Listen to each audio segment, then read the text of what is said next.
হাট ২ আসন, এই আসনে আমরা একজন তরুণ নেতাকে মনোনয়ন দিয়েছি। তাকে আপনারা সবাই চিনেন, আলহামদুলিল্লাহ। মঞ্জুরুল হক রাহাত, তার হাতে ইনসাফের প্রতীক তুলে দিলাম।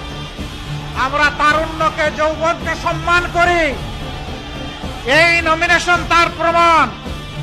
ও যুবকেরা, তৈরি হয়ে যাও, আগামীর বাংলাদেশ তোমাদের হাতে তুলে দেব।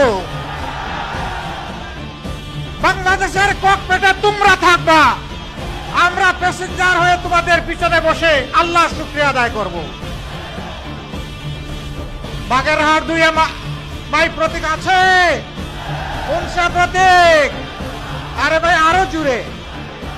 ইনশাআল্লাহ 12 তারিখ বিজয়মালা, ইনশাআল্লাহ। জাযাকাল্লাহ।